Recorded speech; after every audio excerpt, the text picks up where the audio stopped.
In ancient Denmark, the mighty kingdom of the Sildings was plagued by a terrible monster. Grendel, a creature born of darkness, terrorized King Hrothgar's great hall, Heorot, each night. Across the Whale Road came the Geatish hero, Beowulf, son of Ecgtheow, his ship carving the cold sea, sails full of purpose. 14 warriors at his side, he journeyed to the land of the Danes, where the shadow of Grendel loomed over King Hrothgar's hall.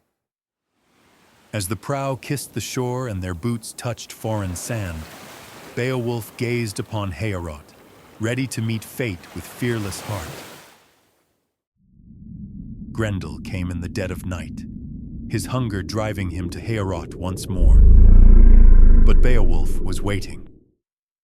As the monster struck, the hero seized his arm, iron grip against fiendish flesh. No sword, no shield, only raw strength. The hall shook with the fury of their struggle, timbers groaning like thunder. With a final wrenching cry, Beowulf tore the arm from Grendel's shoulder. Blood spilled. The shadow beast fled into the night, mortally wounded, howling across the moors, his life spilling onto the earth. At Heorot, silence turned to triumph. Hrothgar's warriors emerged in awe, for the fiend who haunted their hall was gone. High on the rafters, Grendel's arm hung like a trophy of justice. Songs rose with the smoke, mead flowed like rivers, and Beowulf, strongest of men, was hailed as a savior. In the Golden Hall, light returned, and fear was cast out by the flame of a hero's name.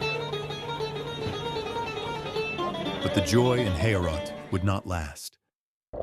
Far beneath the mere, in waters black as death, another horror stirred. Grendel had a mother, ancient, vengeful, and monstrous.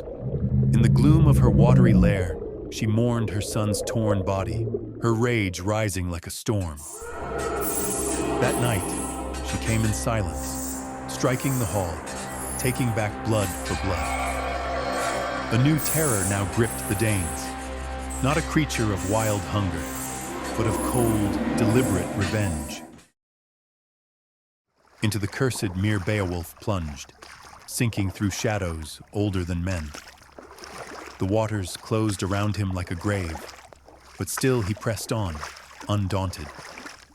In the blackness of her lair, Grendel's mother rose to meet him, a creature of nightmare armored in hate. Steel failed him, his blade shattered. But then, from the depths, he seized an ancient sword, forged by giants, glowing with fate. With a cry of fury, he struck, and the blade sang. Her blood boiled, her life ended, and silence fell in the deep. The darkness was broken by one man's courage and the weight of a hero's sword.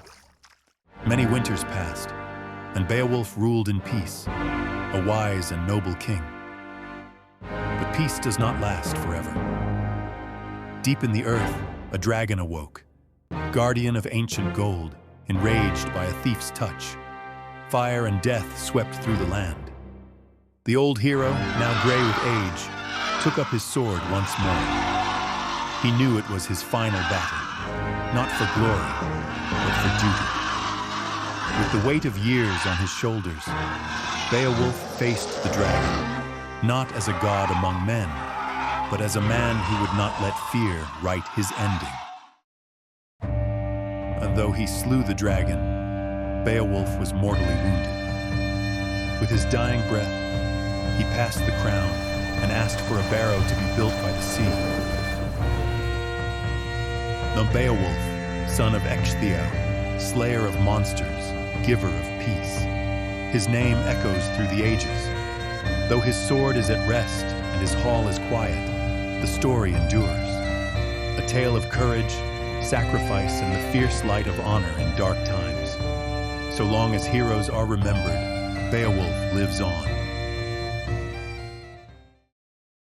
Subscribe now for more forgotten stories that still have something to say.